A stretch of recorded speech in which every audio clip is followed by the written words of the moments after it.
Gloria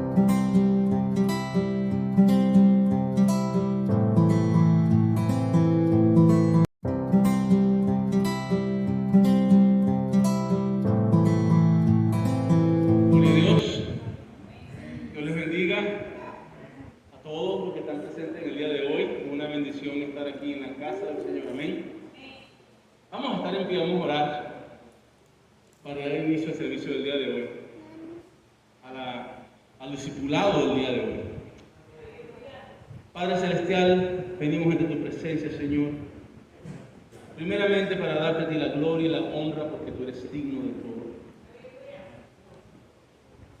Rendimos nuestros corazones y nuestras vidas ante tu presencia, rendimos nuestro ser, Señor, ante ti. Elevamos ante ti nuestra oración, nuestra alabanza, nuestra adoración y nuestra entrega. Rendimos nuestros corazones, Maestro, para que tú reines y mores en ellos. Rendimos nuestros cuerpos para que tú seas el que sea adorado en ellos. Somos el templo tuyo, templo de barro, Señor. Te pedimos en esta hora que tú ministres, que nos enseñes a través de tu palabra, Señor, el estudio, discipulado que vamos a tener en esta hora, que seas tú tratando con nosotros. Te pedimos por aquellos que vienen en camino, sé tú con ellos, Señor, guárdales y tráeles con bien. Mira aquellos que están en sus hogares ahora mismo viendo el servicio, Señor, sé tú ministrando a sus vidas a través de tu palabra y la enseñanza del día de hoy. Te rogamos, eterno Dios, que seas tú fortaleciendo nuestras vidas, que podamos crecer en ti y alcanzar el nivel de un hombre y una mujer en ti que tú anhelas que nosotros tengamos, Señor. Glorifícate pues en nosotros, estamos en tus manos. Recibe tú la gloria y la honra, Padre, en el nombre de Cristo Jesús. Amén. Pueden tomar sus asientos, mis amados. Déjenme empezar primeramente dejándoles saber que los pastores están en la convención, en nuestra convención distrital. La pastora tuvo en el día de hoy una conferencia a toda la convención. Estamos hablando de un número bastante grande de pastores y delegados y líderes de iglesias que se hacen presentes en esta fecha en Mahanaim, que es el campo donde se celebran las convenciones. Hasta ahora ha sido de gran bendición. Se hizo un reconocimiento póstumo a todos los pastores que han fallecido desde la pandemia para acá, por motivo de la pandemia, por supuesto. Y la pastora me dijo que eran más de 31 pastores en general de nuestro distrito hispano del este. Acuérdense que la Asamblea de Dios también tiene distritos anglos, distritos chinos, distritos de diferentes nacionalidades en la misma región. Y en el distrito hispano del este, más de 31 pastores partieron con el Señor, líderes y ministros. Entonces, bastante fuerte, pero es lo que es. Y pues nosotros seguimos echando para adelante, dándole la gloria a Dios por todas las cosas. Oren por ellos, que ellos vienen de regreso, van a estar con nosotros para el domingo, sin falta, Dios mediante. Oren por ellos para que el viaje de regreso sea un viaje tranquilo y puedan llegar aquí con bien. Amén. Mi hermano, el pastor Moisés, ayer salió también ya con sus niñas de regreso con su familia, y pues ha sido de gran bendición tenerles con nosotros por este tiempo. Mis sobrinas se quedan hasta la semana que viene, el domingo que viene van a estar con nosotros, y ya después regresan para California también. Ha sido de gran bendición tenerles este tiempo con nosotros, y les pido sus oraciones para que todo se dé de la forma correcta. Ayer para amanecer ayer tuvimos un inconveniente por segunda vez.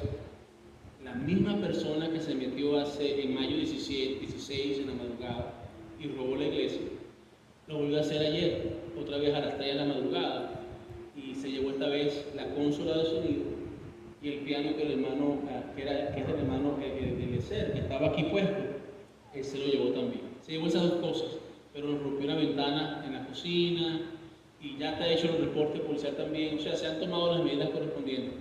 Pero yo les pido un favor, ¿ok? Y se los pido como pastor. Vamos a orar por ese individuo. Primera cosa que hay que pedir es misericordia de Dios para su vida. Que Dios lo salve. Porque el que se convierte de su maldad, ¿me entiende lo que estoy diciendo? Ha alcanzado misericordia. Pero eso no implica, porque yo sé que cuando alguien se arrepiente de su maldad, la carga de lo pasado es grande. Oremos para que el Señor trate con esa persona, con ese individuo, donde quiera que él esté, que tenga misericordia, porque robar al Señor es maldición sobre la vida que roba el Señor. Y estamos hablando de todas las áreas, sea lo físico, sea el diezmo, sea la ofrenda, lo que usted le quita al Señor, usted le está quitando al Señor la bendición que le corresponde a usted. Entonces, tenga presente eso. Cuando alguien hace algo así en la casa del Señor, está metiéndose en aguas muy profundas. Entonces, vamos a tener eso en consideración. Vamos a orar por esa persona para que el Señor lo salve. Que el Señor tenga misericordia de su alma y produzca lo necesario en él. ¿Okay? Que venga aquí o no venga aquí, que el Señor lo salve, lo traiga para acá. Yo no sé, sea lo que sea. Que el Señor lo lleve donde tiene que estar. Pero que sea salvo, que el Señor lo salve para que él haga lo que tenga que hacer. Amén. Sin más preámbulo, hoy vamos a tratar un tema. Por cierto, el hermano Edwin le tocaba la lección del día de hoy. Pero no está bien de salud. Entonces, oremos por él. Yo sé que yo les mandé los textos hoy sobre el hermano Edwin, su salud. También la mamá de él tampoco está bien, a Ana Vicenta. Y no se olviden de las oraciones regulares por la hermana Anita Soto, por la hermana Juanita, la mamá de la hermana Ana Soto. Nuestra hermana María Alvarado está ahora mismo en Conérico con su mamá, que tiene MRSA, y tiene una infección bastante avanzada. Y tenemos que orar porque no sabemos si ella vaya a salir de esta o no. Entonces, clamemos por ella para que el Señor le dé a la hermana María Alvarado sabiduría para ministrar a la familia, a su madre, en estas circunstancias. Amén, en esta necesidad. Ahora es cuando más tenemos que estar unidos. Si usted tiene el tiempo y tiene el número de la hermana Alvarado, llámela, mándele un texto, déjele saber que estamos orando por ella y que usted siente también el dolor que ella siente en este momento. Amén. Sin más preámbulo, vamos a abrir nuestras Biblias y yo les voy a pedir que las abran en el libro de Oseas, capítulo 6, versículo 9. El libro de Oseas, capítulo 6, versículo 9. Estamos usando el libro de ministerio profético. Eso es lo que estamos usando para discipulado. Antes de que el COVID empezara, estábamos en este proceso. Y ahora ya vamos por la página 197 del libro. Y vamos a tratar la página 197, la parte final, la página 198 y parte de la página 199 del libro. Y el tema de hoy, que vamos a tratar, es: algunos ministros y líderes religiosos desvían a sus naciones y las conducen a un juicio de Dios. Y vamos a ver esto desde el punto de vista profético. Estamos hablando de la profecía. Estamos estudiando el movimiento profético en el Antiguo Testamento y en el Nuevo Testamento. Establecimos ya ciertos principios fundamentales en cuanto a la profecía. Hablamos de que la profecía es la voz de Dios dada al pueblo a través de un hombre, de una persona, que se encarga de hablar y traer la profecía a ese pueblo. Pero hablamos de ciertas circunstancias y hablamos de condiciones que producen la profecía y hablamos de diferentes tipos de profecía, hablamos de muchas otras cosas pero lo básico es saber que la profecía es sencillamente la voz de Dios hacia un evento futuro del porvenir que Dios trae al pueblo, a su pueblo, por misericordia, por amor. A veces la profecía se da sencillamente para llamar a alguien a recapitulación, a tomar conciencia de la realidad que está viviendo y que cambie sus caminos. A veces la profecía se da sencillamente para juicio, sin acción alguna de arrepentimiento. Sino esto es lo que viene para ti y eso es lo que llega. A veces la profecía se da sencillamente para permitir que la nación se arrepienta o la persona se arrepienta y haga la acción apropiada para alcanzar la misericordia de Dios. Pero sea lo que sea, la profecía es la voz de Dios dada al hombre. Pero es voz del futuro, no es algo del momento presente o del pasado, siempre sobre el futuro, lo que Él va a hacer, lo que Él piensa hacer. ¿Ok? Y eso es importante que lo tengamos presente. Cuando estamos hablando aquí de ministros y líderes religiosos que de una forma u otra desvían a una nación, no es algo que se produce de la noche a la mañana. Un líder religioso que logra desviar a una nación, primero es alguien que tiene una voz de autoridad, es una voz de confianza, es alguien que va a ser oído. Oiga esto, características básicas: va a ser oído, va a ser obedecido y va a ser seguido. Cuando ese líder habla, las personas oyen y obedecen y hacen lo que el líder pide. A veces sencillamente siguen el ejemplo del líder sin que él hable. Pero cuando un líder religioso ha desviado su corazón de Dios, entonces muchas cosas pueden producirse. Y este es el concepto que se está tratando acá. Esto no solamente se aplica a un líder religioso, esto también se aplica a un líder de una nación que sea cristiano y de repente pues abandona los principios cristianos, principios bíblicos hacia el amor de Dios y obediencia a Dios, y empieza a hacer lo que le da la gana. Y eso básicamente es lo que vamos a tratar hoy. Entonces, el autor, el pastor, establece en este libro lo siguiente. Dice: la Biblia registra que juntamente con los gobernantes seculares, algunos líderes y gobernantes religiosos y ministros del santuario descienden a los más bajos niveles de espiritualidad, pero simultáneamente suben a los niveles más altos de apostasía, por lo cual aceleran el juicio de Dios. Aquí hay dos conceptos que tenemos que aclarar. Primero, ¿qué es apostasía? ¿Alguien tiene una idea? Hemos hablado de esto anteriormente. ¿Qué se define como apostasía? ¿Alguien? ¿Sí? ¿Perdón? Sí, amén.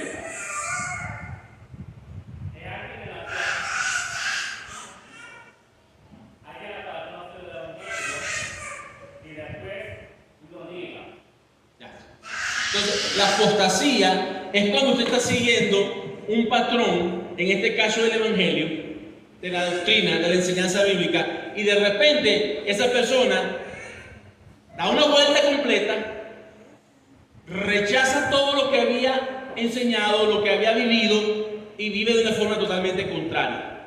Entonces, apostasía no solamente tiene que ver con un estilo de vida religioso, tiene que ver incluso alguien que deja al Señor apostar de la fe. Alguien que va al mundo, que después de servir al Señor se regresa al mundo, está haciendo eso, está apostatando de la fe. Es regresarse. Básicamente la palabra griega implica dar la vuelta y volver hacia atrás, retroceder la dirección que se iba a llevar.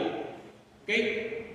De hecho, era un término que se usaba con los griegos para hablar de los barcos, que apostataban, eran los que daban la vuelta y se regresaban, quizás por tormenta, por lo que fuera adelante, pero eso es un término griego. Entonces es algo que tenemos que entender, es regresar al pasado, es dejar lo que ya Dios ha hecho en ti, dejarlo a un lado y seguir tu camino del pasado, volver otra vez a lo mismo, o peor, ¿ok? Que es una de las características. Ahora, ¿qué es lo otro que tenemos que aclarar? ¿Qué es lo contrario a espiritualidad? La palabra que usted puede pensar inmediatamente en oposición a espiritualidad, ¿cuál es? Carnalidad. No hay otra. Si usted no está espiritualmente sólido, usted va a ser una persona carnalmente sólida. Si espiritualmente usted no está fortaleciendo su vida espiritualmente, usted va a fortalecer ¿qué lado? La carne. O sea, es algo como una balanza, ¿me entiende? Si el lado espiritual toma control, usted va a andar en el espíritu, porque el espíritu dirige su vida, el espíritu de Dios.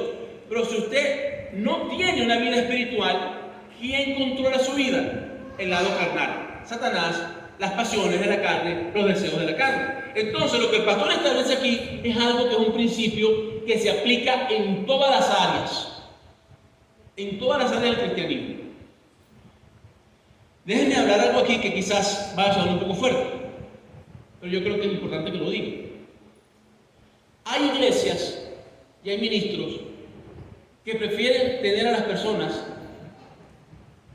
siempre corre en las cosas de la iglesia, ocupados en las cosas de la iglesia, y no se preocupan en saber o buscar o entender si esa persona está orando, ayunando, leyendo la palabra, buscando de Dios. No se preocupan en edificar el alma de los miembros de la iglesia o los líderes de la iglesia. ¿Qué se produce cuando un creyente empieza a trabajar sin oración? ¿Qué se produce cuando usted empieza a vivir una vida cristiana sin cristianidad? Entonces se convierte usted en un címbalo que retiñe, que hace bulla y nada más. Pero eso pasa, eso es muy común. A mí nunca se me ha olvidado, mi padre me dijo una vez, porque le pregunté que en su posición como superintendente de la Asamblea de Venezuela hubieron muchas cosas que tuvo que tratar. Y muchas cosas que trataba tenían a veces que ver con ministros que fallaban de una forma u otra. Y yo le pregunté a él, ¿por qué fallan los ministros? Porque para mí no cabía, en mi mente de niño, no cabía que ministros fallaran. Y él me dijo, hijo, yo les he hecho a todos los ministros que yo he tenido que sentarme con ellos a tratar este caso o casos parecidos, esa es la pregunta que le he hecho. ¿Qué produjo en ti esta situación? Y me dijo, todos me dan la misma respuesta. Me ocupé tanto en la obra y empecé a hacer tanto las cosas de Dios que me olvidé de orar y de leer. ¿Qué se produce cuando pasa eso? Usted pierde la comunión con Dios. ¿Qué pasa entonces en su vida? Usted empieza a actuar ¿bajo qué? ¿Bajo la dirección de Dios? No. Usted empieza a actuar bajo la dirección de la carne. Esto es lo que pasa cuando un líder cristiano religioso deja de buscar de Dios. Entonces, ¿qué pasa? Por consiguiente, mire, si usted agarra una balanza y le pone más peso de un lado al otro, ¿qué va a pasar? El lado que tiene más peso baja, el que tiene menos peso sube. Cuando alguien pierde los valores espirituales, llega a los niveles más bajos de valor espiritual, eso no significa que va a estar abajo por el peso, significa que su balanza en espiritual está arriba, porque lo que está abajo del peso, lo que está dando peso, es la carnalidad. Eso es lo que el pastor está diciendo acá. Dice, entonces los niveles más altos de apostasía. Porque ¿qué pasa entonces? Esa persona empieza a vivir otra vez la misma vida, quizás con una apariencia de espiritualidad, pero no es espiritualidad, no es una verdadera espiritualidad. Está viviendo una vida de apostasía. Y eso es delicado. ¿Qué pasa cuando un líder vive una vida de apostasía? Los juicios de Dios se aceleran sobre esa persona y sobre el lugar que esa persona está ministrando. Porque no hay dirección de Dios. ¿Me están entendiendo la razón? No hay dirección de parte de Dios. Cuando no hay dirección de Dios, hay dirección 100% del hombre. Y ahí es cuando se cometen los grandes errores. ¿Okay? Entonces, sigue diciendo el pastor, entre los ministros religiosos pueden darse casos como los de Israel, los cuales cometieron grandes crímenes contra los habitantes de su propia nación. La Biblia registra lo siguiente, Oseas 6:9. ¿Quién lo tiene? ¿Quién me lo lee? Que lo tenga primero, dispare. Sí.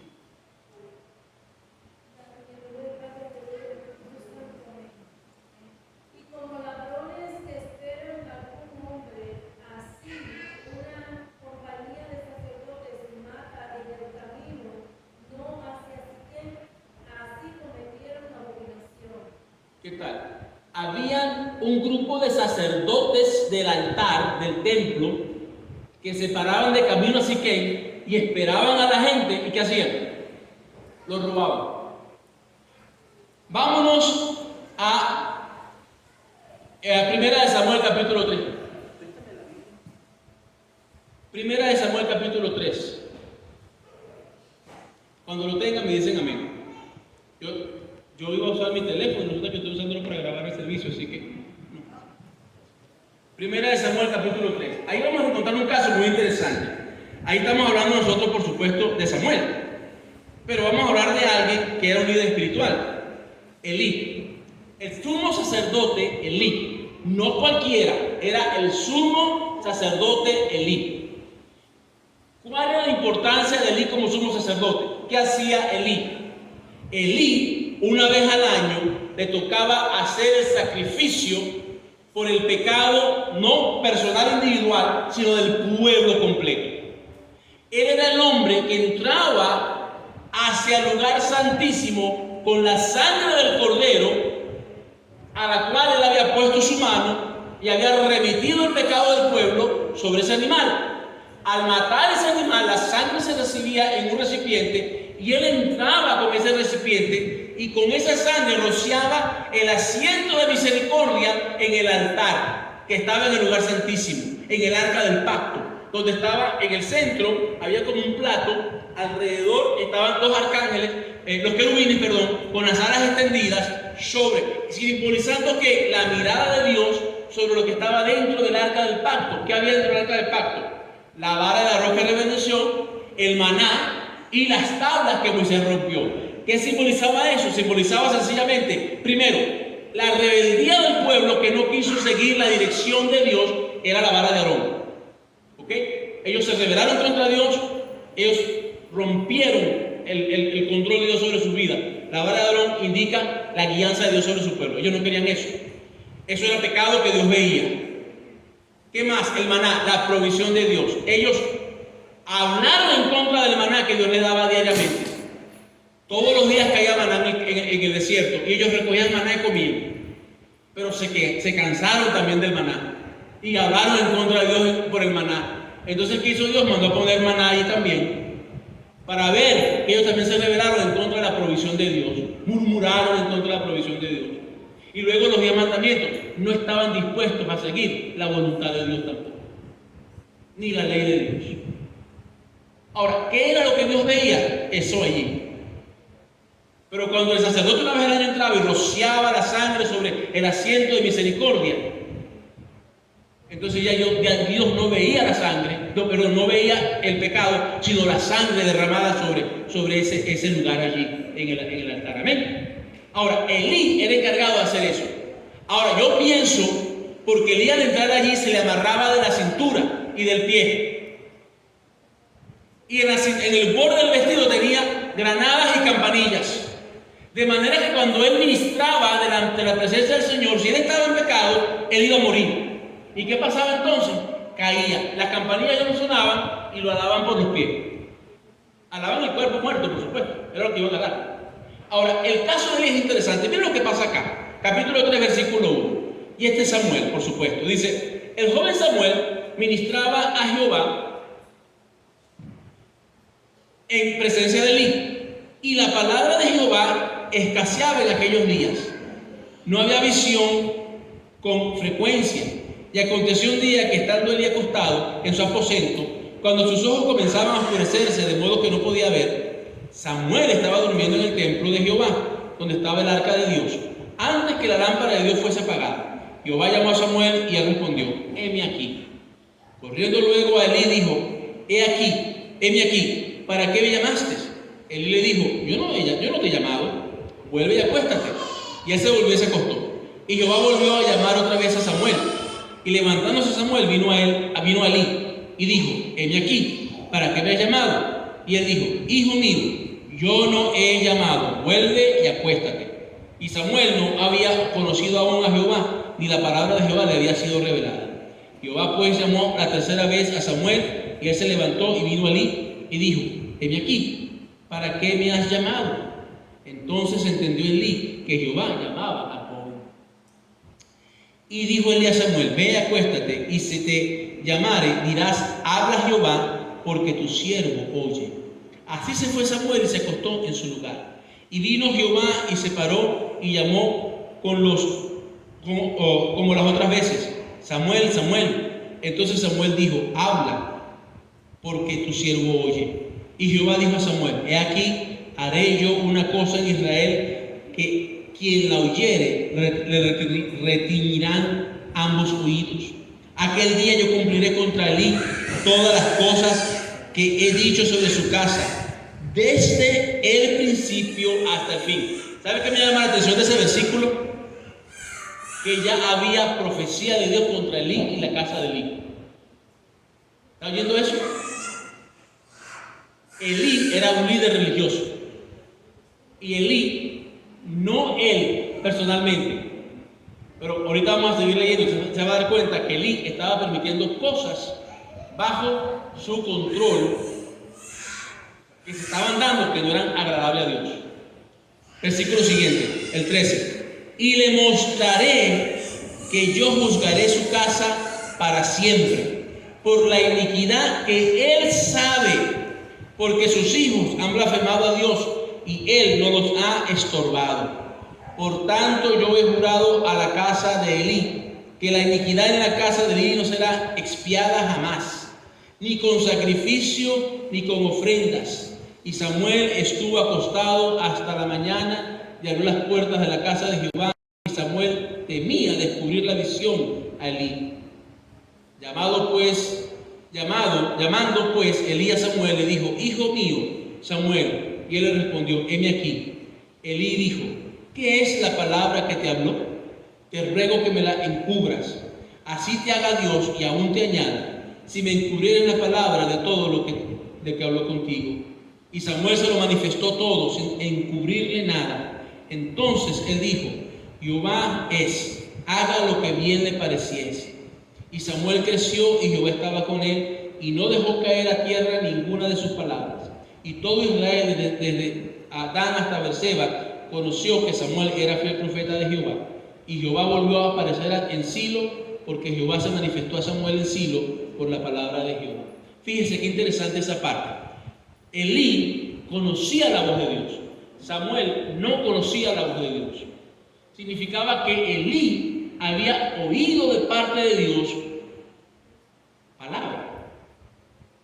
Y toda palabra, no toda palabra que usted oye es profética, pero toda palabra que Dios da al hombre para comunicarla de una forma u otra, tiene un sentido profético. Entonces, en este caso es interesante, porque Elí sabía que Dios estaba haciendo algo. Él ya sabía lo que Dios había dicho, porque si Dios le dijo a Samuel que había profecía en contra de la casa de Elí, es porque ya lo había dicho. Y yo le garantizo a usted que Elí sabía lo que Dios había dicho. No había duda en eso. Ahora, ¿qué pasa aquí con esto?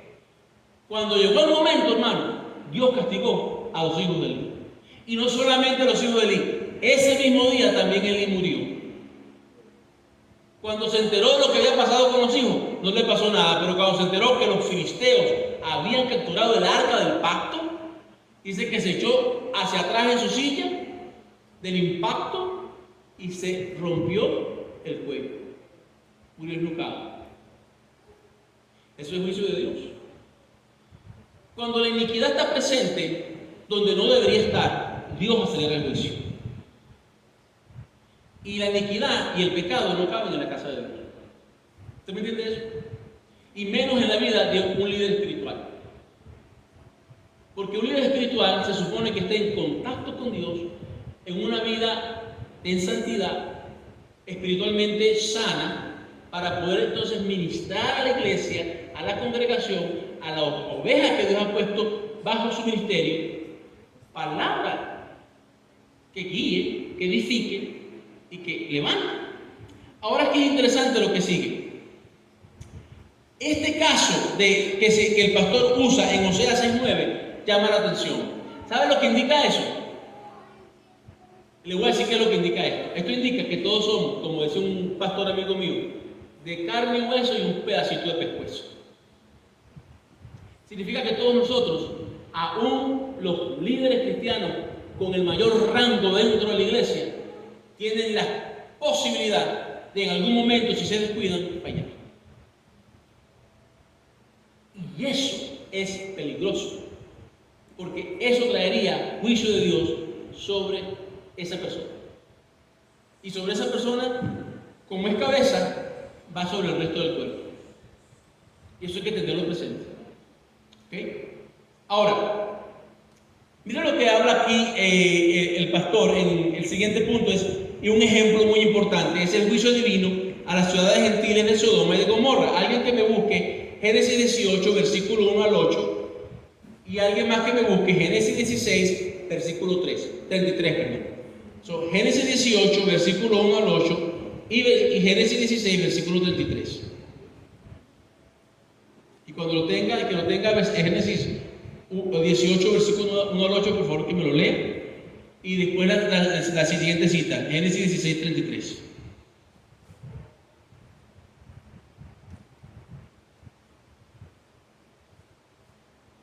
¿Nadie?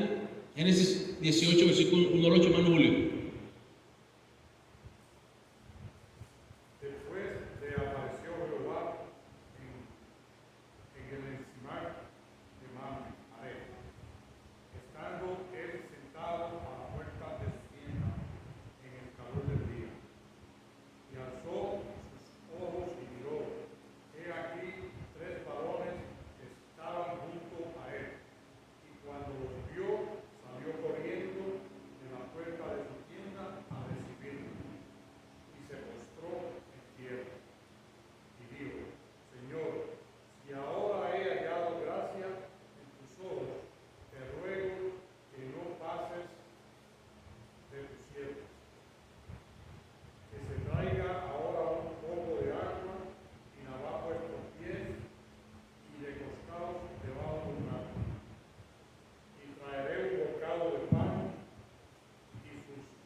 Tremendo, ¿no?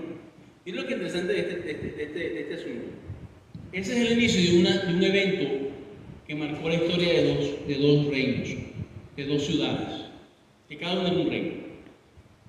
Sodoma y Gomorra.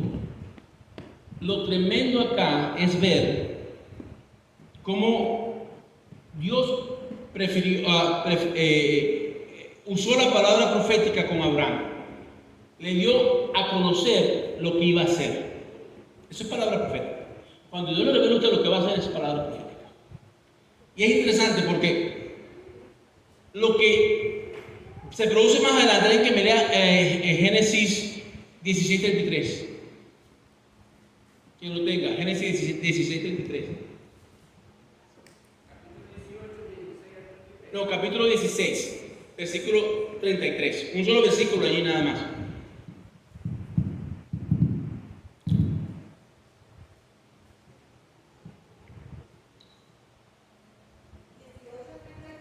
No, 16, versículo 33. Capítulo 16. Déjeme ver porque puede ser que dice no tenga 33 versículos. No los tiene, entonces tiene que ser 18. Tiene que ser 18. Fíjense, yo me confío aquí y no lo. Tiene que ser 18:33. Déjenme ver acá. 18:33. Que lo tenga, léamelo, por favor. ¿Ya? Y Jehová se fue luego que acabó de hablar a Abraham, y Abraham volvió a su lugar. Qué interesante. Dios habló con Abraham, Jehová. Él se fue. los ángeles siguieron hacia Sodoma y Gomorra, pero Abraham se fue a su hogar. Y dos cosas que tenemos que señalar acá. Abraham era un líder espiritual, ¿ok? Abraham, siendo líder espiritual, también cometió ciertos errores. Cuando Sara le da a Agar la esclava y él cede, en lugar de confiar en la promesa, él cede a Sara y tiene entonces a Ismael con Agar. Ese fue un error grave. Eso le indica a usted que seguimos siendo humanos y que todos podemos fallar, cometer errores, aún incluso teniendo una vida espiritual. Hay áreas donde usted, si usted no consulta con el Señor primero, usted puede cometer un error. Porque yo no creo que Adán fue y dijo a Dios, mira, Sara me está dando Agar para que me acueste con ella. Él dice que al contrario, que ella le insistió tanto que él dijo, ok, está bien, yo me acuesto con tu sirviente. Esa era la costumbre de la tierra, por supuesto. El problema no era que fuera en contra de la costumbre de la tierra, el problema era que estaba yendo en contra de lo que Dios le había prometido, de la profecía que Dios le había dado a él, que en él y en Sara iba a haber descendencia. ¿Qué pasa aquí? Abraham tenía aquí como 99 años de edad cuando esto se produjo, y Sarai tenía 90 o 89. Porque un año después, ahí en la tienda le dice a Abraham, dentro de un año Sarai va a tener un muchachito. ¿Y quién fue la que se rió? Sara. Se rió y le dijo, ¿te reíste? No, yo no me... O sea, para que usted se dé cuenta las bases que se están estableciendo para el próximo evento. El que está hablando es Dios, no está hablando cualquiera. Sara se rió de lo que Dios dijo. Pero Abraham lo tomó serio. El punto siguiente es que en ese mismo espíritu de Dios hablar y establecer pautas en su hablar, antes de irse él piensa, voy a yo a taparle a Abraham, mi amigo, lo que voy a hacer en Sodoma y Gomorra. Dos razones por las cuales él no podía ocultarle a Abraham lo que iba a hacer. Primero, Abraham no solamente era un siervo de Dios, era amigo de Dios y era profeta de Dios.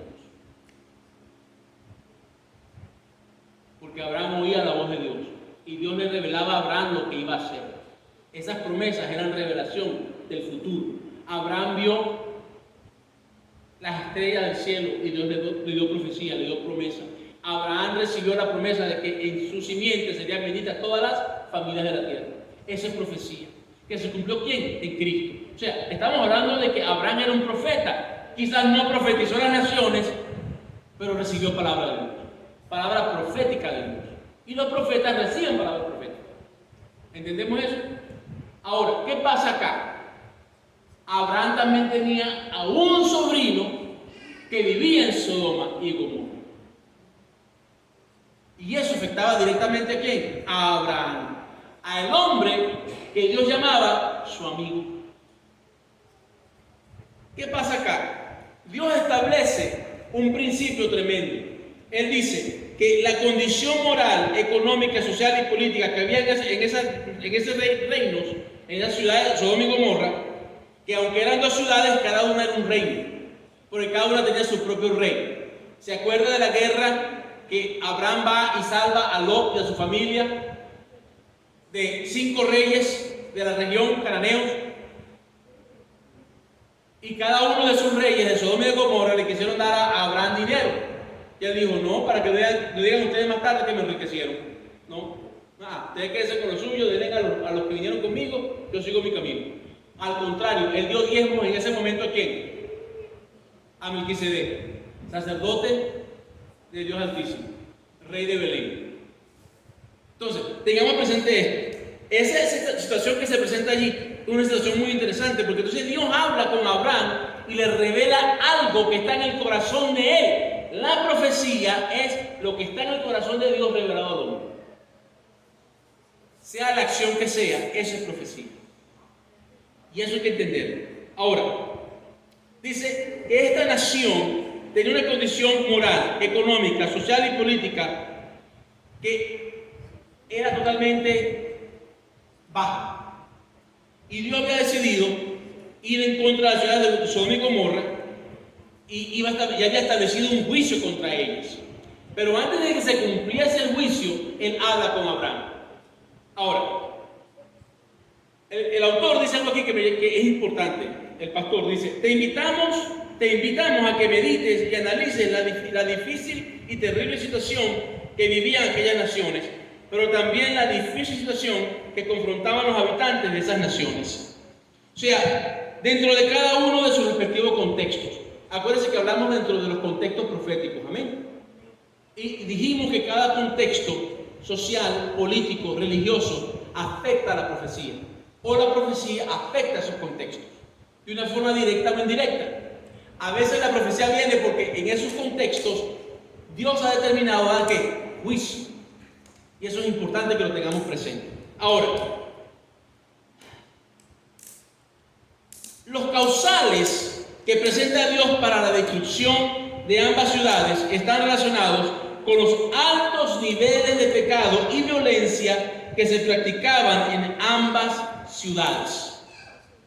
Niveles de pecado los cuales cada día aumentaban más y más. La iniquidad se había agravado en extremo, produciendo un clamor de justicia ante Dios. Génesis 18:20 y Génesis 19:13. Génesis 18:20 y Génesis 19:13.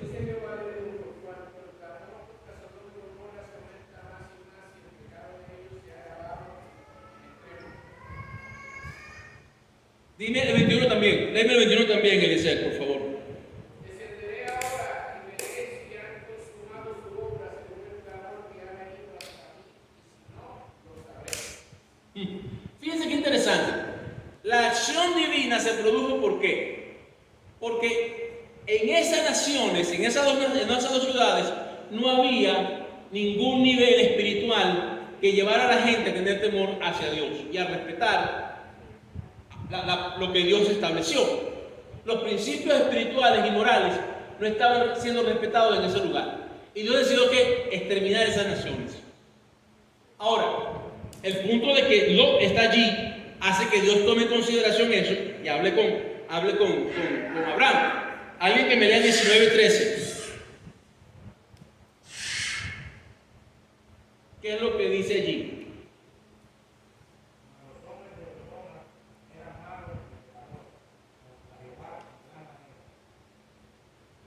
¿Ese es el 19:13?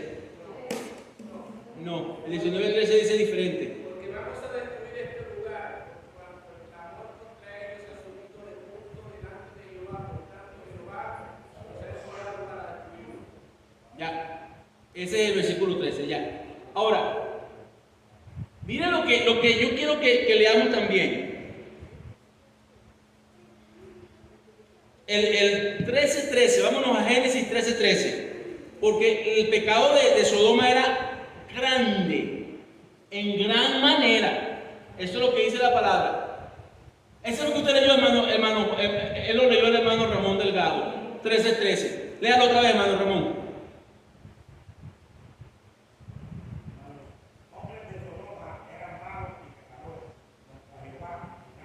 O sea, no solamente, mire, el pecado que se produce en todo el mundo. Y aquí yo quiero que usted entienda esto. Alguien viene, como lo hicieron aquí a nosotros, nos robaron a nosotros. La palabra dice que no robarás, eso es pecado. El que va contra esa ordenanza de parte de Dios está pecando. ¿Ok? La palabra dice, no mentirás, no codiciarás. Y por ahí va la cosa. Usted puede leer todos los 10 mandamientos y todas las leyes establecidas en la palabra. Toda persona que va y hace lo contrario a lo que Dios dice, está pecando. Ahora, está pecando contra el prójimo, al que le hace lo que le hace, y está pecando contra Dios, que fue el que estableció esos principios. Allí es donde viene el juicio entonces. No solamente porque está pecando contra usted, sino porque está yendo en contra de Dios, de la voluntad de Dios. Y eso produce un juicio. Ahora, dice, es interesante el proceso, y quiero que se observe lo que dice el autor aquí.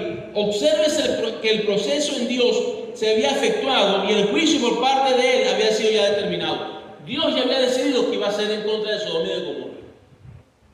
Eso no lo iba a parar nadie. Pero mira lo que se produce entonces. Vámonos a Génesis 27.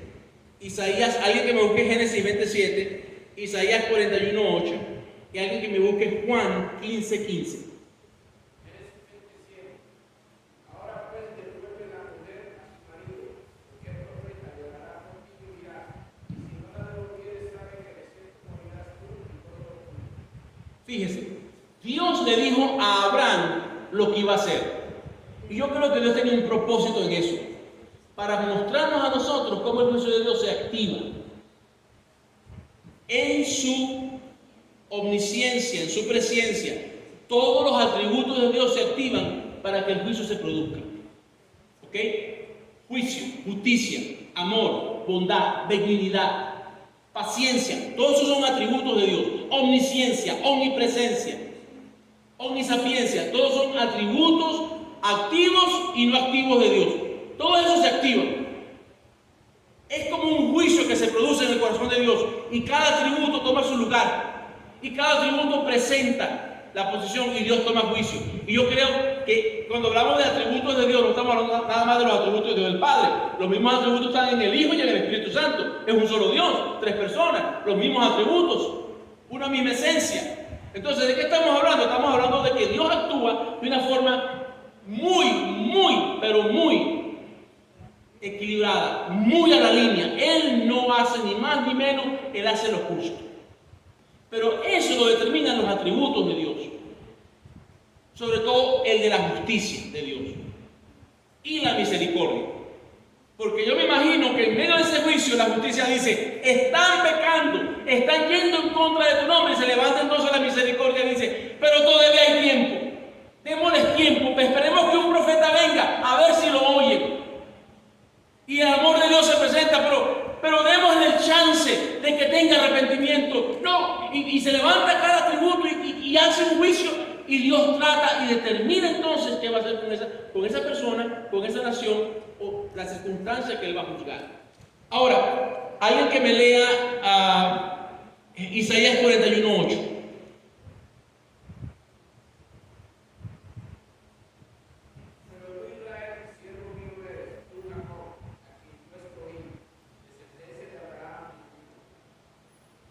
Fíjese, está hablando de que son escogidos. Ahora, ¿usted sabe el juicio que vino sobre Israel por haber fallado? ¿Cuántos años estuvieron de cautiverio? Perdieron todo. Y se fueron como lo profetizó Isaías, como lo profetizó Jeremías y los demás profetas. Por las mismas puertas que ellos entraban con sus bacanales, salieron como prisioneros de guerra, esclavos de un rey poderoso. Eso es serio. Cuando Dios determina juicio, lo da contra quien sea. Para Dios no hay niño chiquito ni preferido. Para Dios todos somos iguales. Si yo fallo, yo pago mis consecuencias ante Dios. ¿Me entiendes lo que estoy diciendo? O sea, aquí no hay cuento. Dios no está viendo a usted mejor ni peor, no. Usted ante Dios establece su posición en base al nivel de relación personal que usted tenga con Él. Pero esa relación tampoco lo saca a usted del juicio divino si usted falla. Porque el rey David, cuando cometió su pecado, igualito le vino juicio. Cuando Abraham falló, pagó las consecuencias. Cuando Moisés falló, pagó también las consecuencias. Cuando Josué no hizo lo que tenía que hacer, las consecuencias llegaron aún hasta los tiempos de Samuel, de Saúl y de David. Con los amonitas. ¿De qué estamos hablando nosotros? Estamos hablando de realidades. Dios trabaja en base a una realidad. Él es justo y es santo. Y Él tiene que hacer las cosas porque esa es su naturaleza, punto, no hay cuento. Nosotros somos creación de Dios, pero nosotros somos una creación que se desvió en base al pecado. El pecado dañó en nosotros lo que Dios había hecho perfecto en nosotros. ¿Okay? En Cristo, gracias a Dios por Cristo, porque restaura todo eso en nosotros. Amén. Ahora, ¿qué pasa acá? Fíjese, se puede observar que antes de un juicio el amor y el perdón son considerados por Dios y prevalecen la misericordia, la compasión y el amor. Y por eso fue que él habló con Abraham. ¿Qué fue lo que Abraham hizo cuando Dios le dijo que iba a juzgar y a destruir, que ya había juzgado, perdón, y que ya había sentenciado a Sodoma y a Gomorra? ¿Qué fue lo que Abraham hizo? Intercedió. ¿Usted ve la importancia de la profecía? Porque cuando Dios habla, yo siempre le digo a alguien, me dice, pastor, tuve un sueño. Yo lo oigo. Y si el sueño viene con alguna carga profética y viene con alguna carga de juicio, yo le digo, empiece a interceder, empiece a orar, ponga a la familia a orar, póngase, busque hermanos claves dentro de la iglesia, a hermanos que son de confianza y preséntele la carga de petición y hagan planes de oración. Y ore para que el Señor obre. ¿Qué fue lo que pasó cuando Isaías fue y le dijo al rey, mira, te vas a morir? ¿Qué fue lo que el rey hizo? Lloró ante la presencia de ¿quién? De Dios. No lloró, es interesante porque él no lloró solo en su corazón para sí mismo. No, él le lloró a Dios. ¿Y Dios qué hizo? Le dio 15 años más de vida. Misericordia de Dios. ¿Ve la misericordia activa en Dios? Es uno de los atributos que se hacen presentes. Y cuando él le dice a Abraham lo que va a hacer, entonces lo que se presenta es que Abraham empieza a interceder. Abraham empieza a interceder. A mí me llama la atención la forma en que Abraham intercede. El respeto y el nivel de cuidado en sus palabras cuando él habla con Dios, a ese nivel de intercesión. Nosotros a veces cometemos errores cuando intercedemos ante Dios. Pensamos que nosotros nos lo merecemos. Primero que nada, pensamos que lo merecemos. Usted y yo no merecemos nada. Usted y yo lo que merecemos es juicio. Pero por gracia somos salvos. Por misericordia somos sustentados. Y por amor marchamos. Pero Él sabe que su misericordia está presente. Y es interesante Abraham cómo le habla, no se enoje ahora. Y empezó Abraham empezó con 50. ¿Hasta dónde lo llevó? Hasta 10. ¿Sabes lo triste de todo eso? Que aún Abraham falló en pensar que en la casa de Lot habían 10 personas que fueran justas.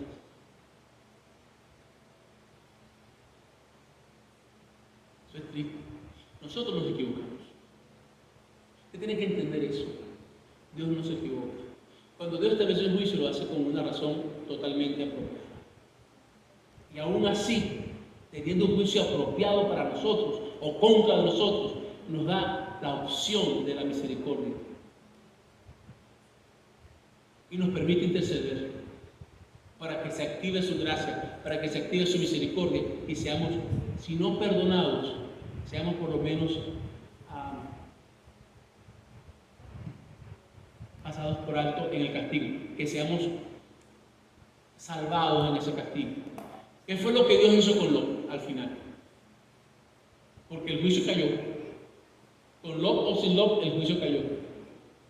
Pero Dios tuvo misericordia de Dios y los a ella y a sus hijas, porque la esposa tenía el corazón en otro lado. Fíjense, ahora sí. Eso lo encontramos en Génesis 18, 24 al 32, no lo vamos a leer por el tiempo. Pero fíjense, los habitantes de Sodoma y Gomorra eran personas violentas y tenían como costumbre el hacer violencia. Lo confirmaron al hacerle la violencia a Lot sin que hubiese alguna causa que la justificara. Génesis 19, 9, un solo versículo, ¿quién me lo lee? Quien lo tenga, por favor, ese es el último versículo de esta noche.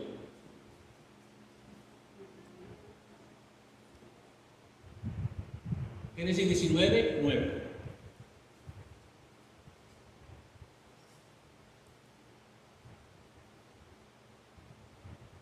¿Quién me lo lee?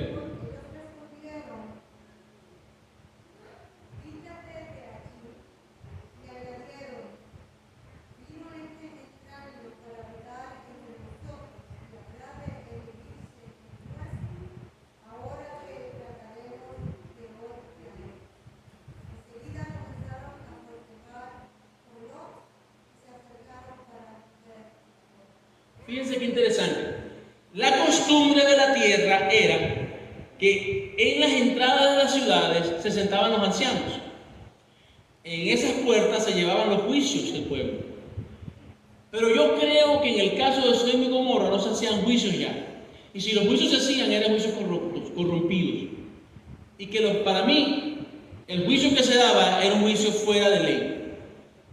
Lot se sentaba allí, yo me imagino, sencillamente ver el horizonte. Pero cuando Lot escogió la tierra del Jordán, del valle del Jordán, que era todo verde, esa llanura, pastura por todos lados, tierra de riego hermosa. Al otro lado del monte estaba el desierto, que fue lo que Abraham escogió. Perdón. Dijo, tú escoges primero, le dijo Abraham a Lot. Y por supuesto, lo escogió lo más bonito, lo mejor. Pero Lot sabía lo que había en esa tierra. Yo le garantizo que ellos sabían lo que había en esos dos pueblos. Pero eso fue lo que él quiso. Él no vio el problema que estaba en la ciudad, él vio la tierra verde que estaba enfrente. Él vio lo verde, el pasto, el agua. ¿La promesa de quién era? ¿De Lot o de Abraham? De Abraham. A Abraham no le importaba lo que él escogiera, porque Abraham sabía que la promesa era de él. Donde quiera que él fuera, se iba a cumplir. Porque Dios es el que provee. Pero Lot no. Lot vivía dependiendo de la promesa de Abraham. Y lo fue bendecido en gran manera, porque estaba bajo la promesa de Abraham. Cuando un líder cristiano está en una congregación, la visión, el ministerio que Dios ha dado a esa persona se transmite a la congregación. Y Dios bendice a la congregación en base a esas líneas de ministerio y de unción que hay en esa persona. Entonces, esas son cosas básicas. Cuando Lot se va de la cobertura de Abraham, también se fue bajo la cobertura de Dios.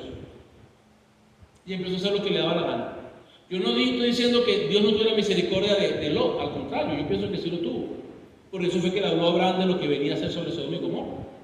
Por misericordia Lot también. Y Lot se sentaba en las puertas como los ancianos del pueblo. Y cuando la ley antigua, la costumbre era que cuando algún viajero entraba, el anciano de mayor honra que estuviera presente tenía por obligación que ofrecer primero su casa para que el viajero se quedara. Y era obligación de ese anciano atender a ese viajero y proveerle comida y lugar para dormir. El tiempo que ese viajero estuviera. Generalmente los viajeros pasaban sencillamente a descansar en las ciudades, porque quedarse en el campo era demasiado peligroso. Por eso fue que se hicieron las ciudades también, porque las ciudades eran lugares fortificados. En el campo los ladrones robaban, mataban, hurtaban, hacían desastre.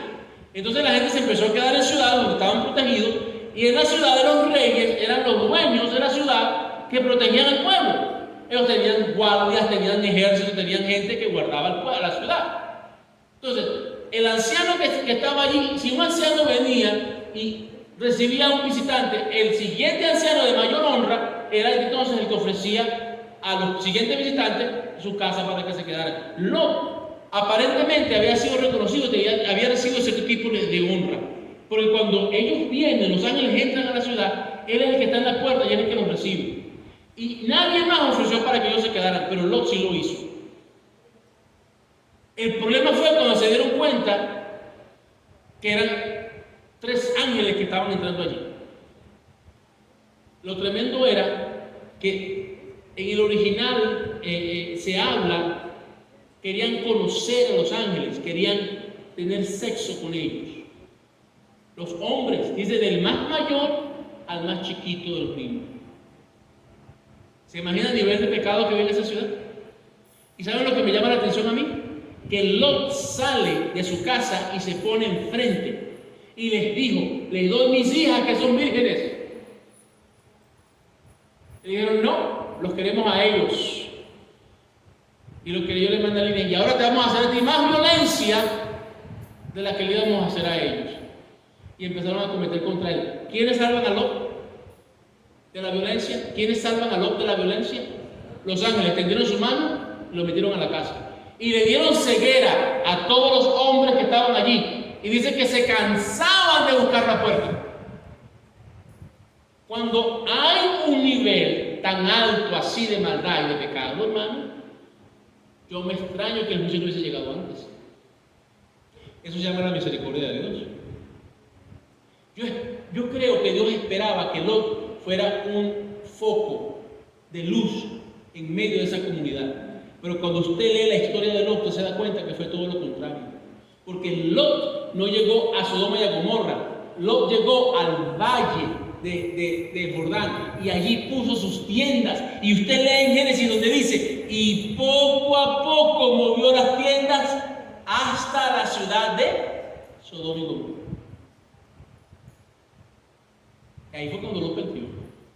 Eso es lo que pasa en la vida de alguien que poco a poco deja de hacer lo que le corresponde hacer ante la presencia de Dios. Y no estoy hablando del trabajo ante Dios, estoy hablando de su tiempo personal con Dios. Tu tiempo de oración, tu tiempo de buscar a Dios, nunca lo dejes. El momento que tú dejes de hacer eso, pierdes de Dios toda la gracia. Bueno, no, la gracia no, pero pierdes la gracia que te sustenta para que puedas seguir el día a día. Porque estás entonces bajo tu propia fuerza. Y eso sí es delicado. Porque entonces es cuando el juicio empieza. Entonces ahí tenemos un caso muy claro, un ejemplo muy claro de lo que es el juicio que Dios da a través de la profecía para un lugar. Cuando los líderes fallan y no toman control de sí. A mí me parece que en este caso, para mi punto de vista, la casa de Lot era un lugar donde él debió haber mantenido ese nivel, pero no lo hizo. Las hijas de Lot estaban comprometidas con hombres de ¿dónde? De Sodoma y Gomorra. Pero ellos murieron. ¿Ve la diferencia de Abraham? ¿Qué fue lo que Abraham hizo cuando Isaac estaba para la casadera? Mandó a su siervo que fuera a buscar a esposa de él. ¿En dónde? Donde él había nacido, su tierra y su parentela. Allá lo mandó. ¿Por qué? Porque él conocía los valores que habían allá. Y también conocía los valores que habían en Canaán. Ur de los caldeos, Canaán. Dos cosas distintas. Y usted consigue ciertas cosas que son interesantes cuando usted lee Génesis en cuanto a la familia de Abraham. Ellas fabricaban ídolos. ¿Qué fue lo que el suegro de José de Jacob fue a buscar? ¿Cuál fue? Y se metió en las tiendas y buscó. Y estaba la esposa se me van los nombres, hermano. Perdónenme, mire, hoy esta semana hemos estado, mire, con Hannah, Sara, Esther, Débora, Elizabeth. O sea, yo ahora mismo nombres. A David le digo Benjamín, a Benjamín le digo David, así estoy volteado, así que los nombres bíblicos ahorita los tengo aquí. Hablamos de mi hermano Moisés, de mi hermano Abraham, de mis sobrinos Isaías, Elías, Ezequiel. Entonces yo bíblicamente ahorita estoy así con los nombres como en diferentes lugares, así que estoy perdido. Pero cuando Jacob ve a Raquel se enamoró de Raquel. Cuando el papá de Raquel llega a la tienda, lo primero que le pide es que, ¿dónde están mis ídolos? Mis estatuillas. Era lo que ellos fabricaban allí. La diferencia la hizo Jacob. Jacob se llevó a Raquel y a Lea y él les mostró el Dios de Abraham, de Isaac y de Jacob. Era lo que Lot debió haber hecho en su casa y no lo hizo. Lot se fue debajo de la cobertura de un hombre de Dios y él debió de haber mantenido ese temple y no lo hizo. Cuando usted deja de hacer eso, usted pierde. Usted va a perder en su hogar, usted va a perder en todas las cosas que usted lleva a cabo. Usted tiene que mantenerse primero ante la presencia de Dios siempre, fiel y constante. Y después mantenga esa presencia también en su hogar. Establezca allí el cuidado de Dios. Entonces, la iglesia es igual. Cuando el hombre de Dios o la mujer de Dios que está en un lugar, están responsables de ese lugar, empiezan a dejar, primero el juicio viene contra esa persona. Y eso se corre. Pero cuando no hay una administración de parte de Dios, ¿qué se produce? La gente suelta. La gente suelta. La gente deja de orar. La gente deja de buscar de Dios. Y usted empieza entonces a ver esas personas. Las personas empiezan a como poco a poco a deslizarse en lo suave del mundo. No dejemos que eso pase en nuestras vidas. Amén. Yo espero con todo mi corazón y en nuestras oraciones, como los pastores de la iglesia, siempre que hablamos y hablamos de esto, siempre hablamos de la oración por la congregación y cada uno de ustedes por nombre y apellido, para que el Señor ministre en sus vidas y les dé fortaleza en cualquier circunstancia. Porque yo sé que también no es fácil. No es fácil, hermanos. La vida es dura. Hay que trabajar, hay que hacer muchas cosas, y toma tiempo y toma esfuerzo. Pero el que le es fiel a Dios, Dios es fiel con usted. ¿Okay? Y no se olvide lo que el pastor Moisés predicó la semana pasada. El que comenzó la buena obra en nosotros será fiel en completarla. ¿Amén? No importa las circunstancias que usted esté pasando en ese momento. Entonces nunca dejemos que ni el trabajo ni las cosas nos aparten de nuestra obligación ante la presencia del Señor. Vamos a estar en pie. Gloria a Dios. Padre Celestial, Señor, te damos gracias por tu misericordia en nuestras vidas. Gracias por hombres como Abraham que pudieron interceder ante tu presencia. Gracias por hombres y mujeres, Señor, que hoy en día se levantan ante tu trono y se humillan ante tu presencia para interceder por esta iglesia, por esta nación, por las familias de la iglesia, por las familias de esta ciudad, Señor, de este barrio, de esta comunidad. Yo te pido, Maestro, que tú sigas ministrando en cada uno de nosotros, que tú nos llenes con tu gracia, que tú nos bendigas, que tú ministres en base a nuestras necesidades, que tú des fortaleza, Señor, a aquellos que toman bajo su carga como responsabilidad sobre sus hombros el interceder y clamar por la iglesia, por esta comunidad, por esta nación.